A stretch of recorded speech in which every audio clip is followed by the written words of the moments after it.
নমস্কার বন্ধুরা, WB top tuition ক্লাসের পক্ষ থেকে তোমাদেরকে স্বাগত। আজ আমরা ক্লাস 7-এর মডেল কোশ্চেন পেপার 1-এর যে অঙ্কগুলি আছে সেগুলির সমাধান করব। তো দেখো বন্ধুরা, প্রথমে একের থেকে কোশ্চেন কী আছে বলছে, একটি ট্রেন ঘন্টায় 80 কিমি বেগে চললে সেটি 15 মিনিটে যাবে। 15 মিনিটে কতটা দূরত্ব যাবে সেটি আমাদেরকে নির্ণয় করতে বলা হয়েছে। তো বন্ধুরা দেখো, অঙ্কটিকে আমরা খাতার মধ্যে সমাধান করে দিচ্ছি, তোমরা একটু মনোযোগ সহকারে দেখবে। তো বন্ধুরা দেখো, এখানে বলা যে ট্রেনের গতিবেগ 80 কিমি পার ঘন্টা, অর্থাৎ কত, 80 কিমি যায় 1 ঘন্টায়। 1 ঘন্টা সমান কত, 60 মিনিট। অতএব আমরা বলতে পারি কি, অতএব 60 মিনিটে যায় 80 কিমি। 1 মিনিটে কত যাবে, 1 মিনিটে কম যাবে। তো 60 মিনিটে যতটা দূরত্ব যায় 1 মিনিট তার থেকে অনেক কম যাবে। কম গেলে কী হয়, ভাগ হয়, তো কিমি। আর আমাদের কি বলেছে, 15 মিনিটে কতটা দূরত্ব যাবে, অতএব 15 মিনিটে এই 1 মিনিটের থেকে নিশ্চয়ই বেশি যাবে। বেশি গেলে কি হবে, বেশি গেলে গুণ হয়, অর্থাৎ 80 ইন্টু 15/60। তো দেখো, এত কিমি। এই শূন্যর সাথে শূন্য কেটে দিলাম। 3 2 6, 3 5 15, 2 1 2, 2 4 8 সমান কত হবে, 20 কিমি। অতএব আমরা অ্যান্সার কি লিখতে পারি, অতএব অ্যান্সার লিখতে পারি যে 15 মিনিটে যায়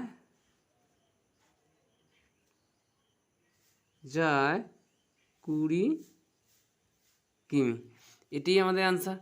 পরে 2 নম্বরে যে কোশ্চেনটি আছে দেখো, তো বন্ধু দেখো 2 নম্বর কোশ্চেনে কি বলা আছে, বলছে 1 থেকে 10-এর মধ্যে মৌলিক সংখ্যাগুলির গড় কত। 1 থেকে 10 পর্যন্ত যে মৌলিক সংখ্যাগুলি আছে তাদের গড় নির্ণয় করতে বলা হয়েছে। তো দেখো বন্ধুরা, অঙ্কটিকে আমরা খাতার মধ্যে তুলে নিয়েছি। 1 থেকে 10 পর্যন্ত মৌলিক সংখ্যাগুলি কত, মৌলিক সংখ্যাগুলি কি সমান কত পাবো আমরা, দেখো 2 একটি মৌলিক সংখ্যা, 3 একটি মৌলিক সংখ্যা, 5 একটি মৌলিক সংখ্যা ও 7 একটি মৌলিক সংখ্যা। অতএব মৌলিক সংখ্যাগুলির সমষ্টি কত, অতএব মৌলিক সংখ্যাগুলির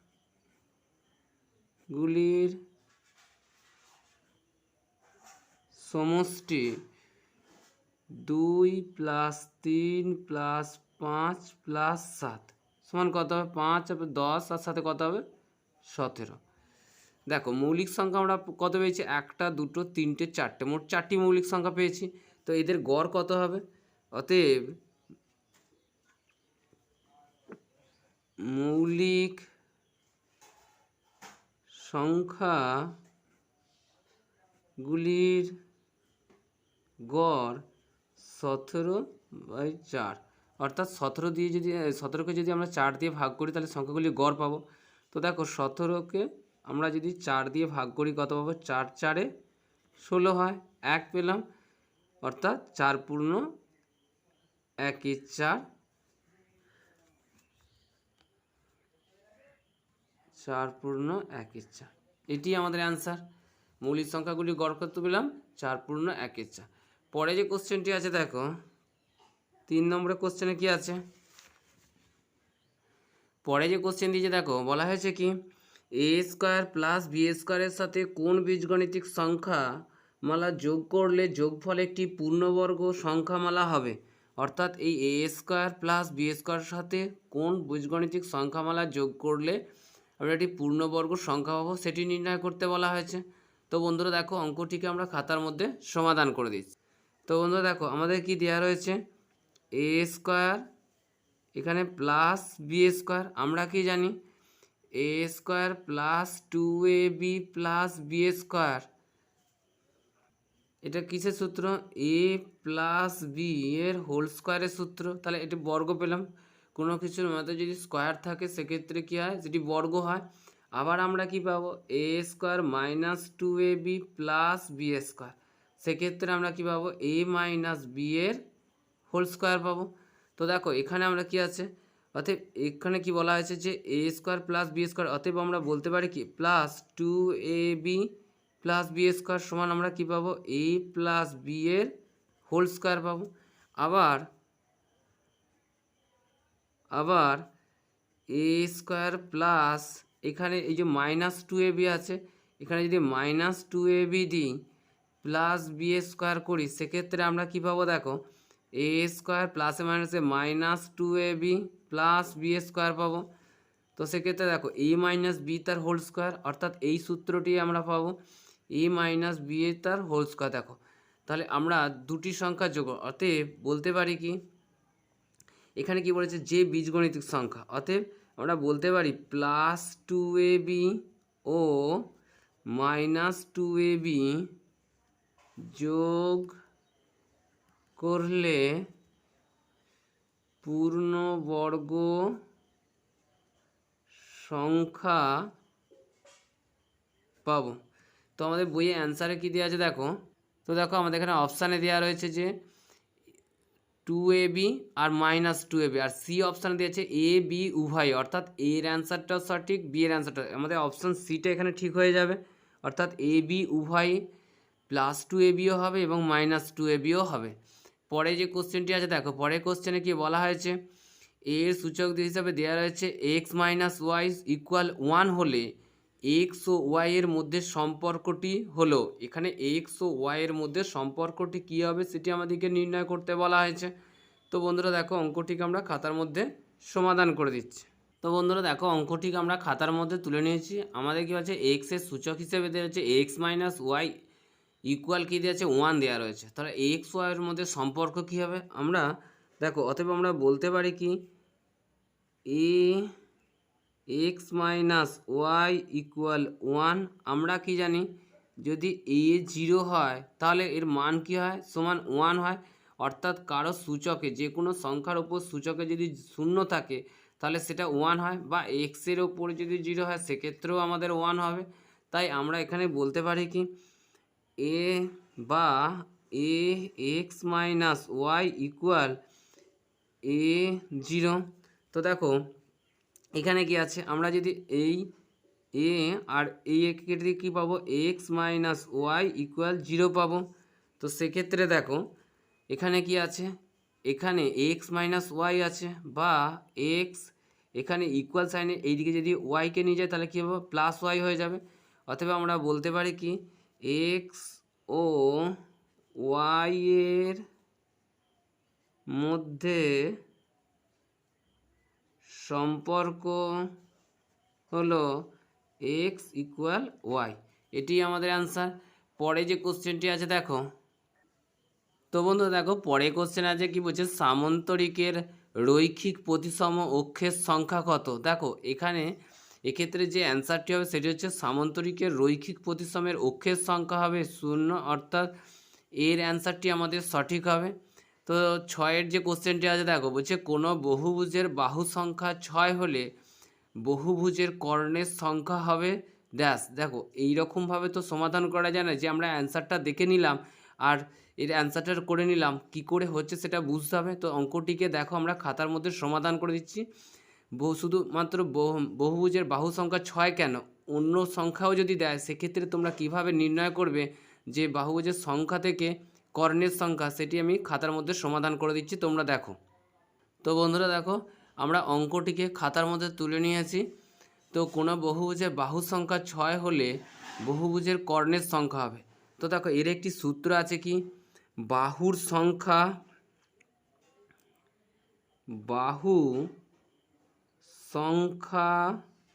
ইন্টু বাহু সংখ্যা -3/2, এটি দিয়ে সমাধান করলেই যে কোনো বহুভুজের কর্ণের সংখ্যা তোমরা নির্ণয় করতে পারবে। সেক্ষেত্রে দেখো যদি বাহুটাকে n ধরা হয়, n ইন্টু n, অর্থাৎ বাহু সংখ্যাকে n ধরা হলে যে কোনো সংখ্যা হতে পারে, সেটা 5টা হতে পারে, 6টা হতে পারে, 7টা, যে কোনো সংখ্যা হতে পারে। তো দেখো সেক্ষেত্রে তোমরা কি n ইন্টু n - 3/2 এইভাবে করতে পারো। আর আমাদের এখানে কি বলা হয়েছে, আমাদের এখানে বলা হয়েছে বাহু সংখ্যা 6 হলে, অতএব বাহু সংখ্যা 6 হলে কর্ণের সংখ্যা হবে, কর্ণের সংখ্যা কত হবে, আমরা এনের জায়গায় কি দেব, এনের পরিবর্তে আমরা 6 দেব, 6 ইন্টু 6-3/2। তো দেখো এটা আমরা করলাম, এতটি 6 দিয়ে এটাকে গুণ করলে কত হবে, 6 কত হবে 36 হবে, মাইনাস 3 কত হবে 18 বাই কত হবে 2, এতটি। তো দেখো 36 থেকে যদি 18কে মাইনাস করি কত পাবো, 18 পাবো। তো 18কে 2 দিয়ে ভাগ করলে কত পাবো, 9, অতএব 9টি হবে কর্ণের সংখ্যা। তো অতএব বলতে পারি কি, বাহু সংখ্যা 6 হলে কর্ণের সংখ্যা হবে 9টি। এটি আমাদের অ্যান্সার। পরে যে কোশ্চেনটি আছে দেখো, তো বন্ধুরা পরে যে কোশ্চেনটি দিয়ে দেখো, বলছে একটি দেয়াল ঘড়িতে 10টার ঘন্টা বাজতে 10 সেকেন্ড সময় লাগে, 12টার ঘন্টা বাজতে কত সময় লাগবে সেটি নির্ণয় করতে বলা হয়েছে। তো বন্ধুরা দেখো, এটি ত্রৈরাশিকের একটি অঙ্ক দিয়েছে, তো অঙ্কটিকে আমরা খাতার মধ্যে সমাধান করে দিচ্ছি, তোমরা একটু মনোযোগ সহকারে দেখবে। তো বন্ধুরা দেখো, এখানে করা হচ্ছে কি, ঘন্টার সংখ্যা, এদিকে আছে সময়, সময়টা কিসে আছে, সেকেন্ডে। তো দেখো 10টা ঘন্টা বাজতে কত সময় নেয়, 10 সেকেন্ড সময় নেয়, 12টার ঘন্টা বাজতে কত সময় নেয়। তো দেখো এখানে কি আছে, ঘন্টার সংখ্যার সাথে সময়ের কি সম্পর্ক হবে, সময় হচ্ছে সরল সম্পর্ক, কারণ ঘন্টার সংখ্যা বেশি হলে সময় বেশি নেবে। অতএব আমরা বলতে পারি কি, ঘন্টার সংখ্যার সাথে সময়ের সরল সম্পর্ক। সেক্ষেত্রে দেখো সরল সম্পর্ক রয়েছে, এটা প্রথম পদ, এটা দ্বিতীয়, এটা তৃতীয়, চতুর্থ পদ। সরল সম্পর্ক হলে প্রথম পদটা প্রথমে বসবে, অর্থাৎ 10:12 সমানুপাত 10 কত, এটি আমাদেরকে নির্ণয় করতে বলা আছে। অতএব নির্ণয় সময় লাগবে কত। তো দেখো চতুর্থ পদ নির্ণয়, প্রথম দ্বিতীয় আর তৃতীয় পদের গুণফল 12 × 10/10, এই শূন্যর সাথে শূন্য কেটে দিলাম, 12 কত হচ্ছে 12 সেকেন্ড। অতএব আমরা বলতে পারি কি, 12টার ঘন্টা বাজতে মোট 12 সেকেন্ড সময় নেবে, এটি আমাদের অ্যান্সার। পরে যে কোশ্চেনটি আছে দেখো, তো বন্ধুরা দেখো 2 নম্বরে যে কোশ্চেন বলা আছে, 2-এর 2 দেখে কী বলা আছে, বলছে একটি আয়তক্ষেত্রের দৈর্ঘ্য প্রস্থের 1/1 গুণ, এর সমান পরিসীমা বিশিষ্ট একটি বর্গক্ষেত্রের ক্ষেত্রফল 100 বর্গমিটার হলে আয়তক্ষেত্রটির দৈর্ঘ্য নির্ণয় করো। তো এখানে আয়তক্ষেত্রের দৈর্ঘ্য নির্ণয় করতে বলা হয়েছে। তো বন্ধুরা দেখো অঙ্কটিকে আমরা খাতার মধ্যে সমাধান করে দিচ্ছি। তো বন্ধুরা দেখো, যেহেতু আয়তক্ষেত্রের প্রস্থ দেয়া নেয়, তাহলে আয়তক্ষেত্রের প্রস্থ আমরা ধরলাম x মিটার। তো দৈর্ঘ্য প্রস্থের 1/2 গুণ, অর্থাৎ কী বলা আছে, প্রস্থের এত গুণ, অর্থাৎ x ইন্টু 2 কত হবে, 3-2 গুণ হবে, এত মিটার হবে প্রস্থ। সেক্ষেত্রে আমরা এটিকে আরেক সমাধান করে, x দিয়ে 3কে গুণ করলে কত হবে, 3x/2 মিটার, এটা হচ্ছে আয়তক্ষেত্রের দৈর্ঘ্য হবে। তো দেখো অতএব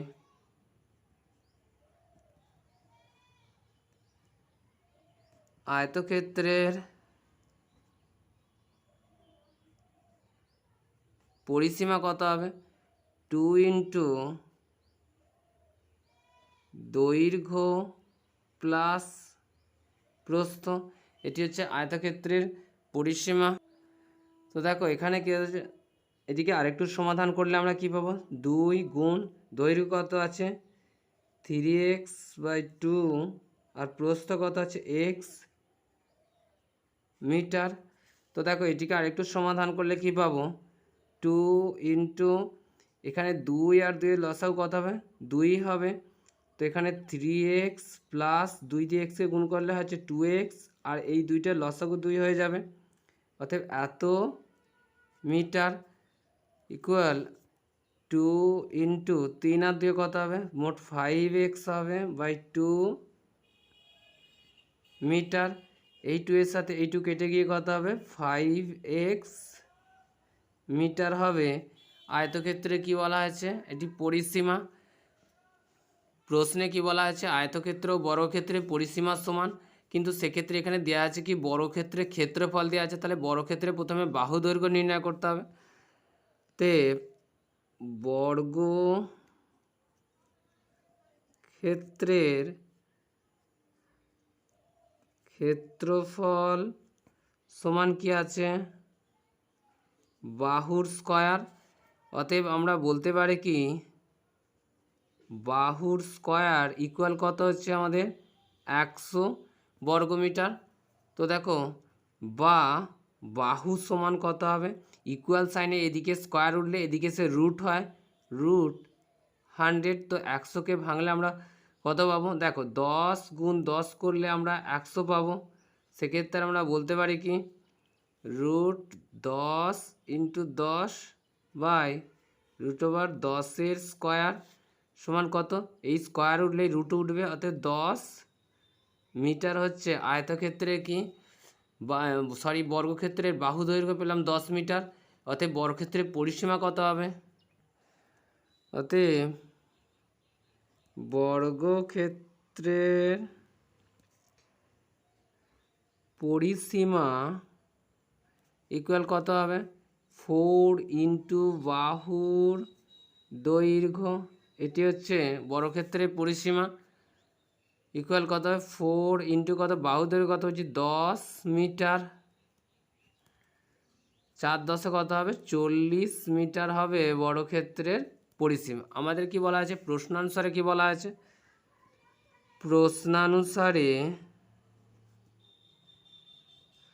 প্রশ্নানুসারে বলা হয়েছে আয়তক্ষেত্র ও বর্গক্ষেত্রের পরিসীমা সমান বলা হয়েছে, অর্থাৎ 5x বেরিয়েছিল আয়তক্ষেত্রের পরিসীমা ইকুয়াল কত হবে 40, বা x ইকুয়াল কত হবে 40 ডিভাইডেড, এখানে গুণে ছিল এক্সের সাথে 5, ইকুয়াল সাইনে ভাগ হয়েছে 5, 8 এ 40, বা x সমান কত পাওয়া গেছে 8 মিটার।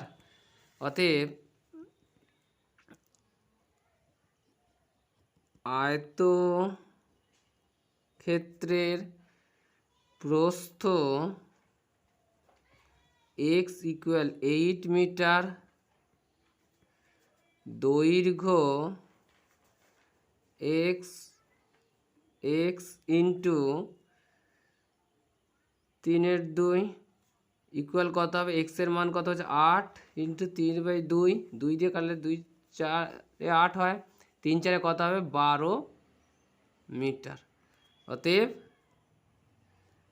আয়তক্ষেত্রের দৈর্ঘ্য হবে 12 মিটার, এটি আমাদের অ্যান্সার। তো বন্ধুরা পরে যে কোশ্চেনটি আছে দেখো, তো বন্ধুরা পরে যে কোশ্চেনটি দিয়েছে দেখো, বলা আছে a plus 3 plus 1/a equal 5 হলে a স্কোয়ার প্লাস 1/a স্কোয়ারের মান কত। তো বন্ধুরা দেখো অঙ্কটিকে আমরা খাতার মধ্যে সমাধান করে দিচ্ছি, তোমরা একটু মনোযোগ সহকারে দেখবে। তো বন্ধুরা দেখো অঙ্কটিকে আমরা খাতার মধ্যে তুলে নিয়েছি, অঙ্কটিকে এখন আমরা সমাধান করব। প্রথমে কোশ্চেন কি আছে, a plus 3 plus 1/a equal 5। তো দেখো এটিকে আমরা সমাধান করলে কী পাবো, বা a প্লাস 1/a ইকুয়াল কত হবে 5, এখানে প্লাস ছিল 3, এদিকে এসে -3 হয়ে যাবে, কারণ ইকুয়াল সাইনে এলে এদিকে গুণ থাকলে ইকুয়াল সাইনে ভাগ হবে, যোগ প্লাস থাকলে মাইনাস হবে, মাইনাস থাকলে প্লাস হবে, তাই এখানে প্লাস ছিল বলে এখানে মাইনাস হয়েছে।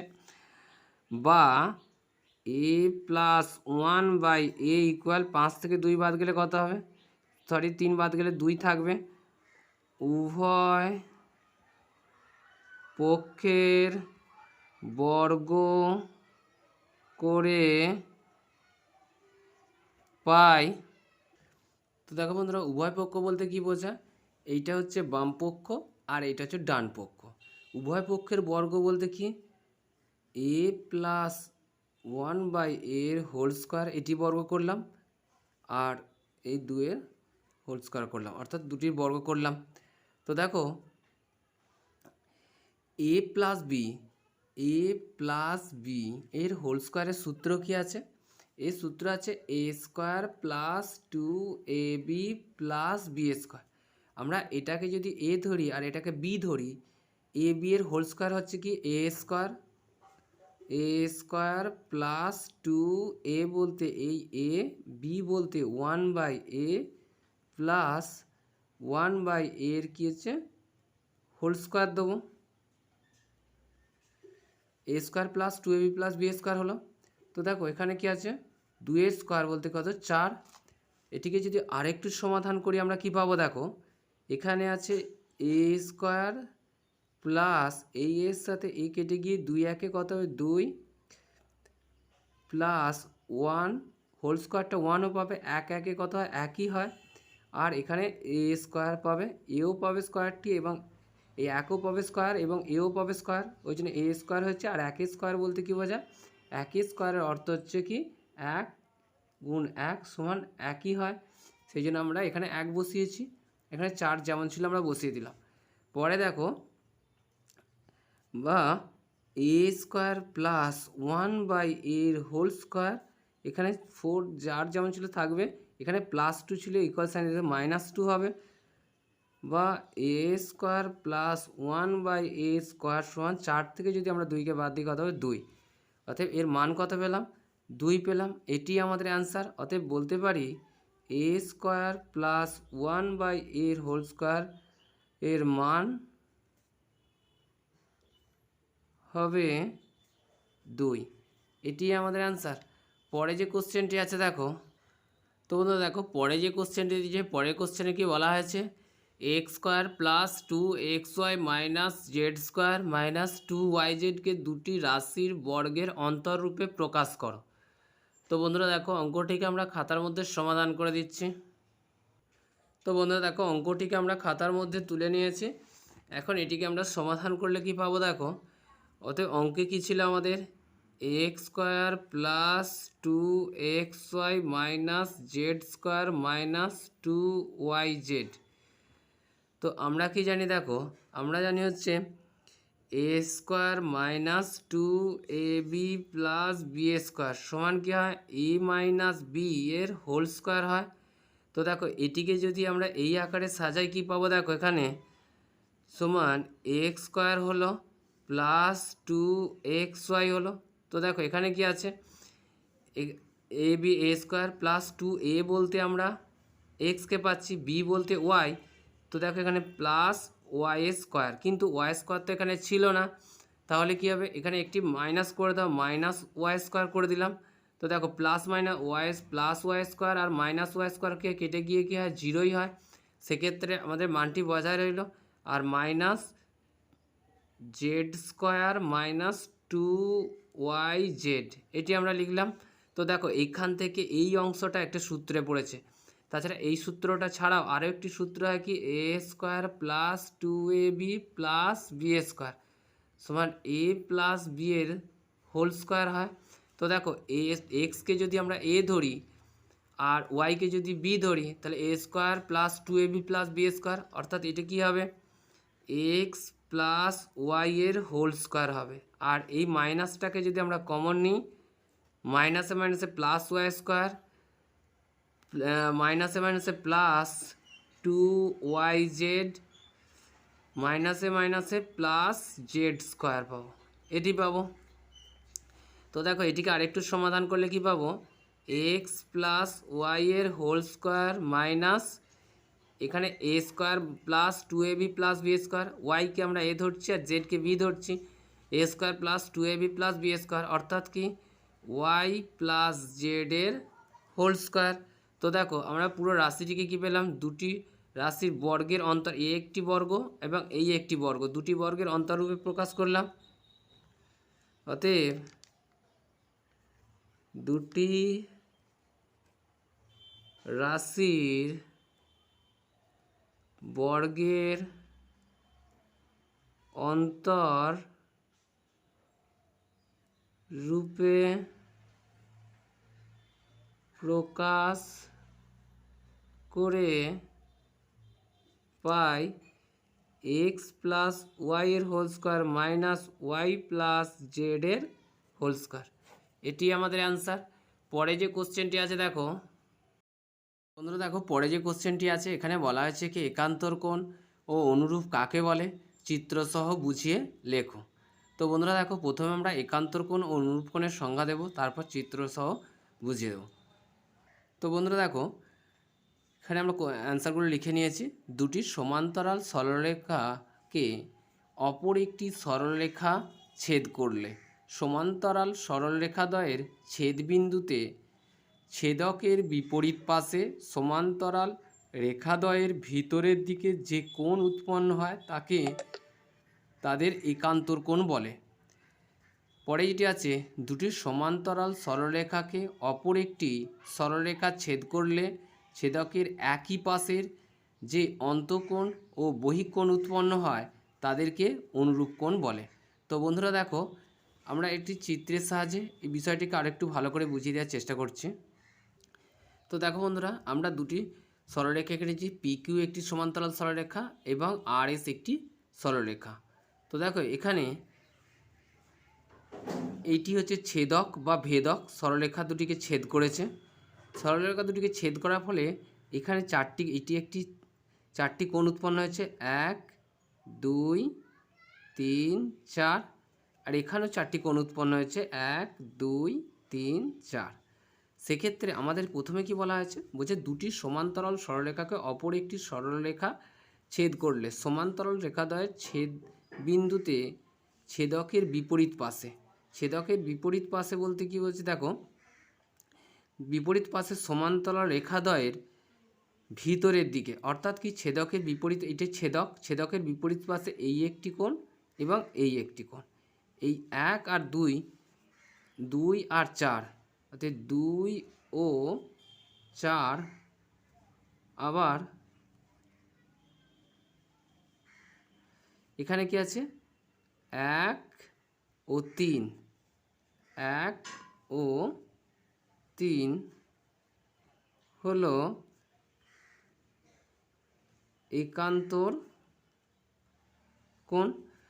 পরে কি বলা হয়েছে দেখো, পরে বলা হয়েছে দুটি সমান্তরাল সরলরেখাকে অপর একটি সরলরেখা ছেদ করলে, এই দুটি সমান্তরাল সরলরেখা আছে পি কিউ আর এস, একটি সরলরেখা অর্থাৎ এক্স ও ওয়াই এটি ছেদ করেছে। ছেদ করার ফলে ছেদকের একই পাশে, অর্থাৎ এই ছেদকের এই সাইডটা বা এই সাইডটা একটি অন্তঃকোণ, একটি বহিঃকোণ উৎপন্ন হয়, তাদেরকে অনুরূপ কোণ বলে। সেক্ষেত্রে দেখো এখানে ধরো এই কোণটি হচ্ছে একটি কোণ, এটি বহিঃকোণ, আর এই একটি অন্তঃকোণ। এক্ষেত্রে ছেদকের 1 ও এই 1 নম্বর কোণ হচ্ছে, বা এখানে 4 ও এই 4 হবে, 4 ও 4, বা এই ক্ষেত্রে দেখো এই সাইডে কি হবে 2 আর এই 2, 2 ও 2, বা এই 3 আর এই 3, একটা অন্তঃকোণ একটা বহিঃকোণ, 3 ও 3 কোণগুলি হলো অনুরূপ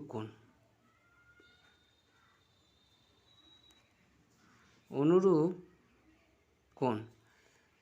পরে যে কোশ্চেনটি দিয়েছে দেখো, তোমরা দেখো পরে যে কোশ্চেন 6 দাগের কোশ্চেনটি দিয়েছে দেখো, বলছে প্রদত্ত চিত্র বলতে এখানে দেওয়া আছে এ বি একটি সরলরেখা এবং সিডি একটি সরলরেখা দেওয়া আছে এবং তাদের ছেদক বা ভেদক হচ্ছে ইএফ। এটি ছেদ করার ফলে এখানে কি বলা হয়েছে, যে 1 ও 4 কি কোণ বলা হয়, 2 ও 3কে কি কোণ বলা হয়, 2 ও 4কে কি কোণ বলা হয়। তো বন্ধুরা দেখো অঙ্কটিকে আমরা খাতার মধ্যে সমাধান করে দিচ্ছি। তো দেখো বন্ধুরা আমরা এইরকম একটি ছবি এখানে খাতার মধ্যে করে নিয়েছি। এখানে কি বলা হয়েছে কি এই কোণটাকে বলা হয়েছে 1 নম্বর কোণ, এটি হচ্ছে 2 নম্বর কোণ, এটিকে বলা হয়েছে কি, আর এখানে যেটা দেওয়া আছে এটি হচ্ছে 4 নম্বর কোণ, আর এখানে একটি দেওয়া আছে এটিকে দেওয়া আছে 3 নম্বর কোণ। প্রথমে যে প্রশ্নটি আছে আমাদেরকে বলা হয়েছে কি কোণ 1 ও, আচ্ছা আগে আমরা এই কোণের চিহ্নগুলো দিয়ে নিই, এগুলো কোণের চিহ্ন দিয়ে দেবে, প্রত্যেকটিতে একটি করে কোণের চিহ্ন হবে।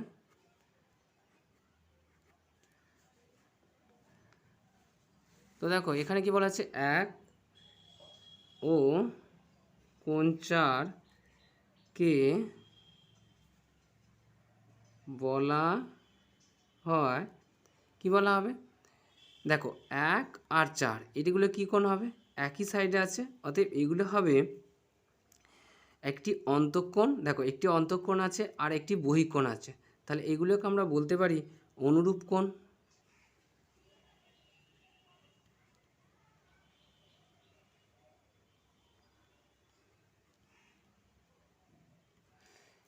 পরে যেটি দেওয়া আছে কি কোণ 2 ও কোণ 3কে বলা হয়, দেখো কোণ 2 আর 3 এগুলোকে কি বলা হবে, দেখো একই সাইডে রয়েছে এবং এই দুটি হচ্ছে কি ভিতরের দিকে আছে, এই দুটি ভিতরের দিকে আছে, তাই এদেরকে বলবো অন্তস্থ কোণ।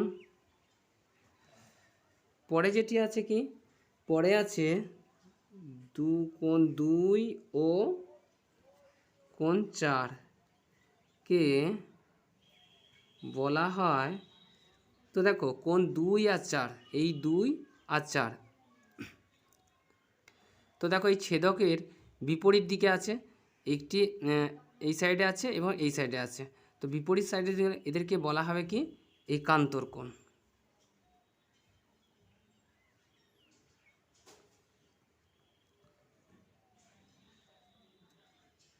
তো বন্ধুরা আজ এই পর্যন্তই, পরের ক্লাসে আমরা বাকি অঙ্কগুলি সমাধান করে দেব।